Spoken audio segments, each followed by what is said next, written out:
Good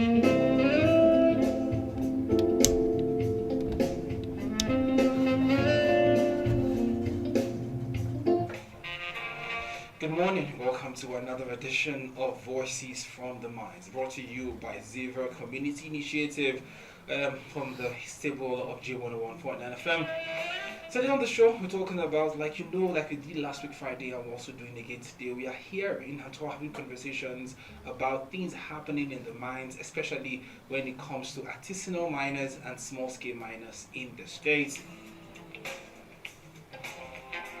My name is Umesi Daniel Chukwuemeka. On today's episode, we'll be exploring key to sustainable communities. Yes, if you understand what this means. If you don't understand also, we'll be giving you what this means, what sustainable communities mean, what are some of the important things you should understand, and some of the processes involved for communities, especially those who have natural resources like things that are being mined for them to be sustainable.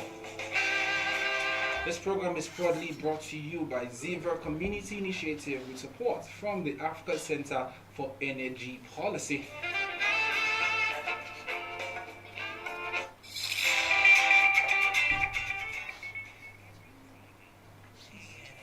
Energy transition and climate change mitigation in Nigeria takes center stage, explaining the role of ASM in energy transition and climate change mitigation in Nigeria, with the objective to advocate and campaign for a full implementation of the Nigeria Energy Transition Plan and other global policies and treaties. Join Emeka Umesi and our seasoned resource persons on the role of artisanal and small-scale miners in energy transition and climate change mitigation in Nigeria. Fridays 9 to 10 a.m. only on J101.9 FM. Powered by Ziva Community Initiative and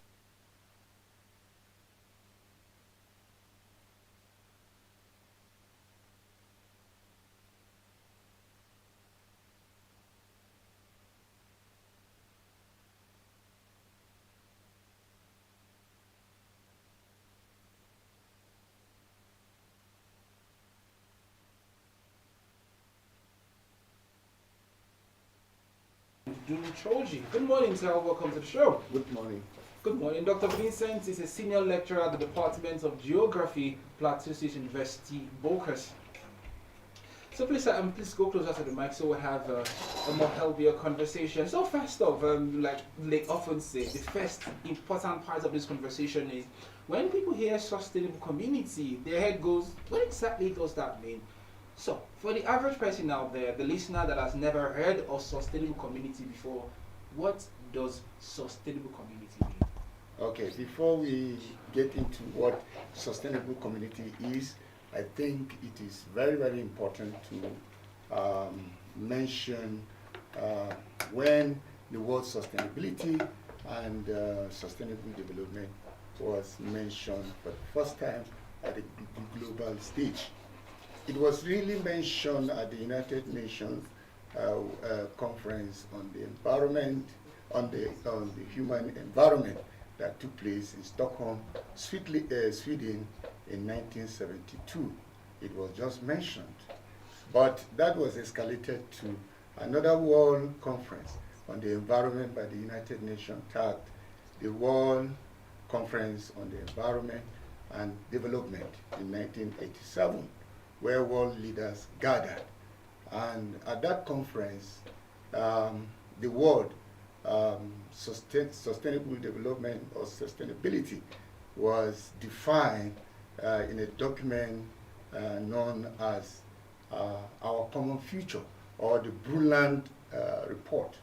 And at that document defines sustainable development as the development that meet the needs of the present generation without compromising the ability of the future generation to meet their own needs. So there's no way we discuss sustainable development without looking at meeting the needs of people for the present without damaging the future. And what? Yes. So, just first question. Now, you talked about sustainable development and its meaning and where it's coming from. Yes. Now, for people out there, especially for people who are in communities where they mine, when they hear the word sustainable community, I'm sure they're thinking, how does that really affect us? So for those people, because again, like we had last time on the show, we had many people who lived in these places and some of them experienced some of these issues. When we say community is sustainable, what are we talking about? Okay. A sustainable community is a place where social, economic, and environmental systems are balanced to meet present needs without compromising the ability of future generations to meet their own needs. It promotes long-term well-being by integrating economic growth, environmental protection, and social equity. And let me say here that sustainable development is supported by three pillars. Okay. And that is number one, we have social inclusion. There should be equity, justice, and human rights must be upheld. And then there will be also environmental stewardship, that the environment should be protected, should be preserved, and ecosystems should be, biodiversity and ecosystems should be preserved and protected. While the economic part would be that projects must bring in profit in terms of jobs, in terms of provisions of goods and services, amongst others. All right, having said that, in sustainable community, one of the most important part, and I think this was not a treaty, for want of a better word, an agreement reached by the UN and communities and international communities around the world, what they call the free, prior, informed consent, or they call it FPIC. What exactly does FPIC mean? For those who don't know what FPIC means, what does free, prior, and informed consent mean? All right. Free, prior, and informed consent is a principle that recognizes the rights of indigenous people to give or withhold their consent for any action that will affect their lands, territories,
the approval. Yes. You need to come and meet the community, because that is where another problem may arise if that consent is not given.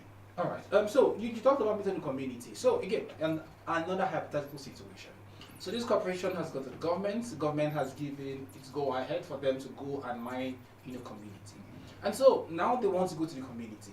Who exactly do they meet? Because like you mentioned earlier, it's supposed to be holistic. Now, do I go to the community leaders? Or do I call a town hall meeting and say, no, everybody come outside though, let's have a conversation? How exactly is this supposed to go? The process like?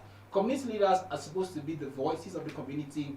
Are they the ones that should be there, or should we have a, for want of a better word, representation from every possible group in the community? Well, EPIC is derived. I mean, you are not supposed to go to the leaders only. So how then do I get this consent? Because if you go to the leaders only, it will create problem, because the rights are collective.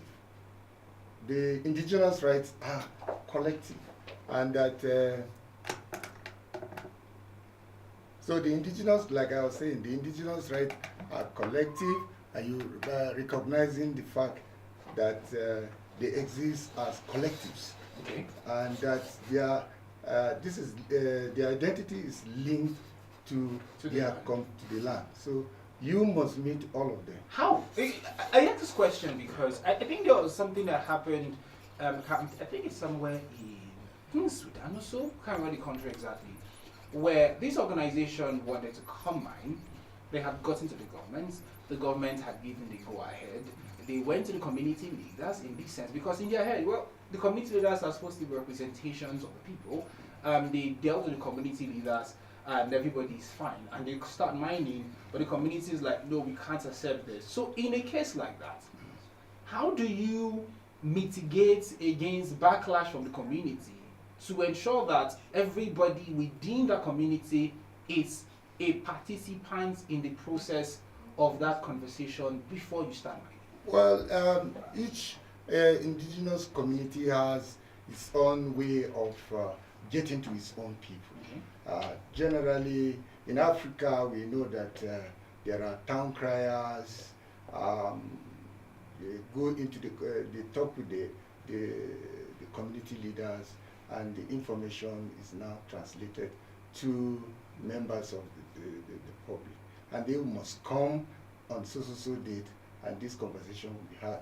And then, but the problem we have is that sometimes when you undermine bringing the people together, it causes a lot of problems. I've seen a situation whereby you are doing a project in a community. I did a project on assessing the quality of environmental impact assessment reports for telecommunication infrastructure in Plateau State. Now, I got the reports from Shandam, from Wasi, from Kanki, but when they were doing the public participation, that's the panel review. Yes. They did it in Jos, so you are defranchising somebody who's in Shandam. So hold on, let me understand this. Yes. You are supposed to, something that happened in Shandam. The Shandam, yes. The public participation, yes, is for people in Jos. It was done for people. Then you have defranchised the so person how then their voice is going to be heard? The voices will not be heard because the tenets of public participation in our constitution has already been undermined. So it is really going to cause a problem. That means that if the public are not heard, the project may not be sustainable. But when the people are involved in decision making, they see that project as their own. They protect it. We have seen a situation whereby you give us boreholes, motorized, with solar, whatever, and you don't discuss it with the people. Hoodlums will wake up one day, vandalize everything. But if you discuss it with the people, they see it as their own project. They protect it. All right. In terms of sustainable community and the conversation between organizations and the community, is there supposed to be a time frame between when the corporation, again, there is this corporation here carelessly, meaning that people who want to, Yes. have mining activities in this community, Yes. are there supposed to be a time frame between when I come to meet you and when you give consent? That's question one. It's a two-part question. Second question is, peradventure, the community gives consent, and in the process of the corporation carrying out the activities, they think, I don't think this is what we bargained for, I don't think this is what we want. Does the community have the right to stop whatever work the corporation is doing, even though they are given consent prior? Yeah, but the consent prior could be given and be stopped at any stage. So the community can stop right, it? at any stage.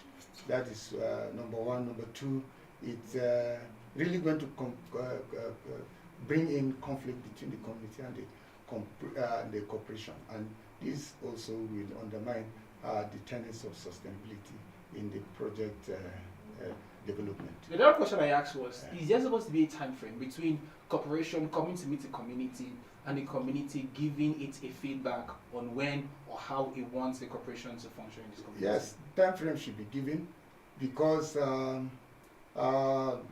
before you go for the consent, you need to also know that people within the indigenous community are engaged in several other activities, and they may not be available at a certain point in time. So what I meant is time frame between, so I've come to the community, Yes. and I'm a corporation, and I've come to the community, and we've had a conversation, Yes. and I give them a time frame. I want a response between now and now. Is that ideal, or should the community's response be when they think or when they have discussed among themselves to give it?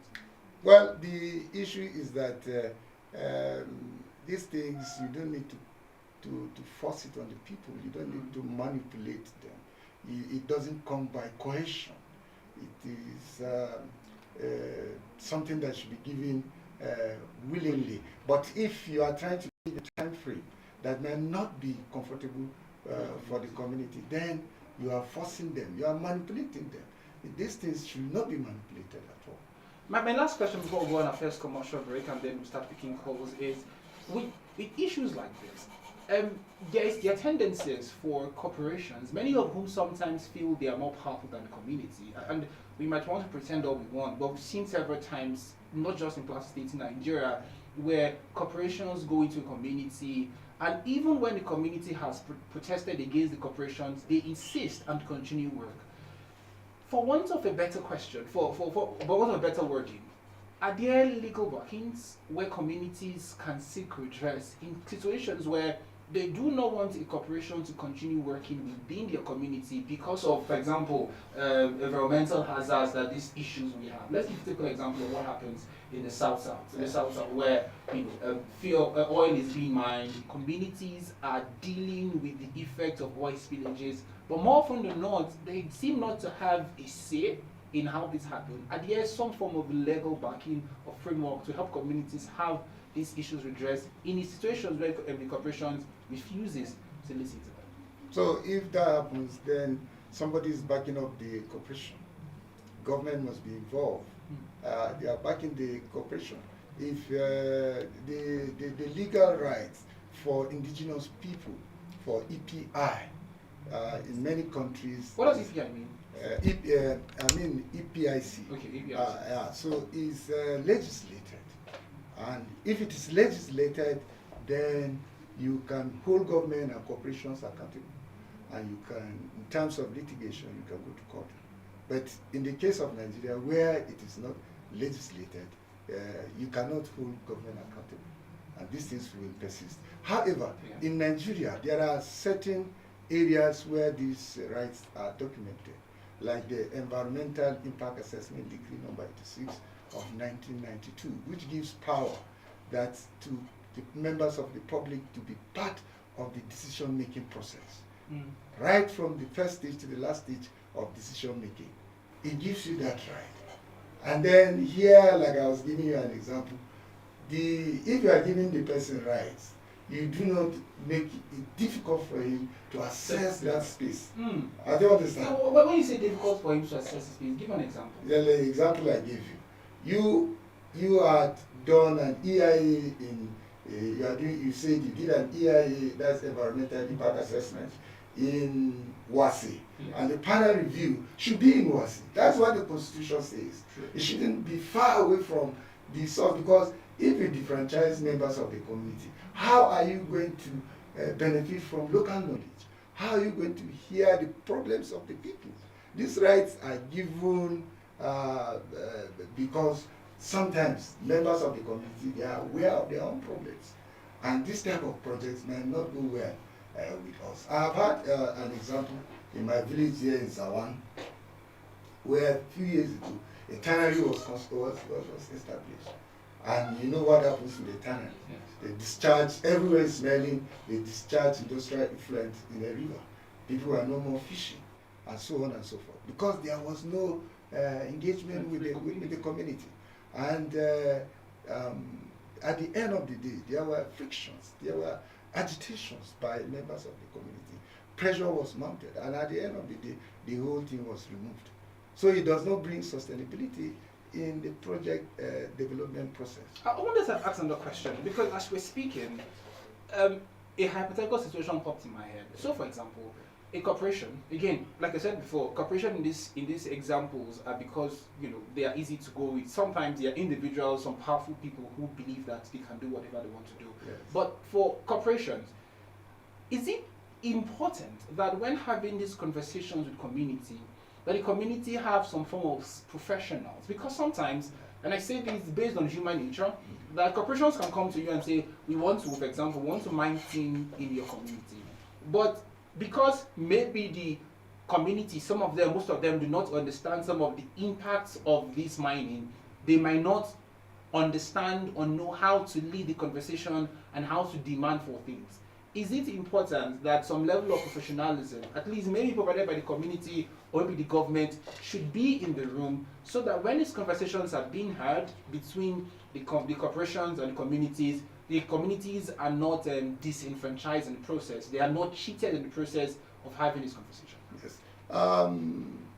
With that, I can say that for this type of development, we have stakeholders. Okay.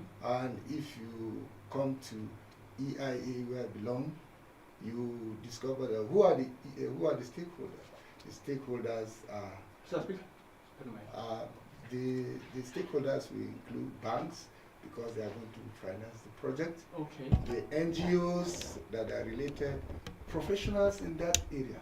If you are giving us a nuclear station, you must bring experts from that area to also speak on behalf of the community, and so on and so forth. But even with that, Nigeria has a very robust educational base. I don't think there's any community you go to in Nigeria that they don't have people who have gone to school. True. We do not undermine our potential at this time. Alright, let's go on another commercial break. When we call back, the phone lines will be open so you can call in and ask your questions. This is still Voices from the Minds, and today we are talking about keys to sustainable community. You can call in the studio lines 090 55666699 or 081 218 77777. We'll be speaking, we are still speaking to a doctor of geography from the Plateau University Bokkos. And again, if you want to be a part of the conversation, call us and let us talk. This is still Voices from the Mind, brought to you by none other than Ziva Community Initiative with support from the Africa Center for Energy Policy. We'll be right back.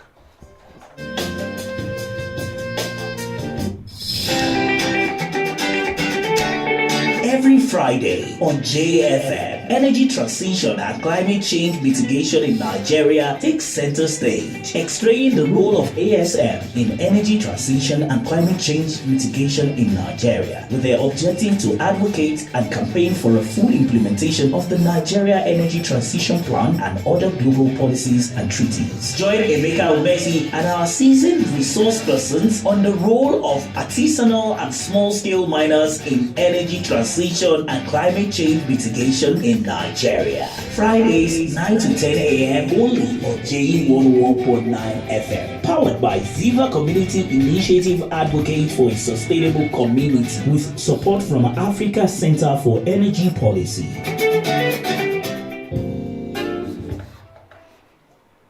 You're still on to Voices from the Minds, brought to you by Ziva Community Initiative with support from the Africa Center for Energy Policy. We've been speaking to Dr. Vincent Dung Choji on the key to sustainable communities, and we've heard him talk about the importance of having conversations between communities and corporations. Now, having said that, one of the other things that people deal with are the roadblocks. What are some of the roadblocks that happens when these conversations happen between corporations and communities?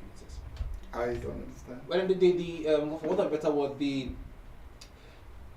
challenges of implementing this, because we know, like again, I remember last week and we have the commissioner here, and he gave an example, a very critical example of how a corporation who were supposed to do something for the community were only paying some people, some select member of the community, pay school fees and give them bags of clothes, and in their mind they had conversation with the community, and that was it. So what are some of the issues, challenges that communities and corporations face in implementing the FPIC? One, EPIC, right? yeah, illegal policy challenge is the first one. When you say legal, what do you exactly Lack of legal recognition.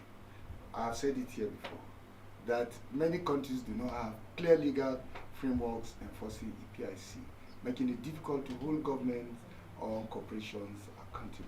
You need a legal backing so that in terms of litigation, you should be able to take government to court. Please hold that thought. I saw something recently.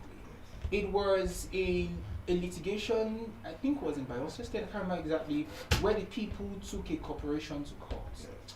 And in the litigation, from the story, from the stuff I read, because the corporation was domiciled in Nigeria and their headquarters was in the USA, and then they had another one in a different country, the litigation process took a while, about a decade, for the community's voice to be even heard at all because of this. When you say a legal framework, should it be mandatory that corporations who come here, who want to mine or who want to explore mineral resources, that when these communities want to seek redress in court, that the process becomes a lot more easier? Because some of these corporations, some of them are not Nigerian based, some of them are based abroad.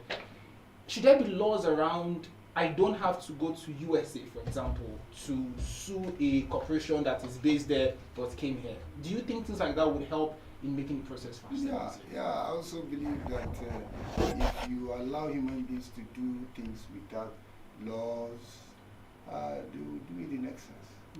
And laws should be there. And you should not bring a law that will make it difficult for the community to be involved with. For Christ's sake, how will you allow a case to linger for over 30 years or 20 years?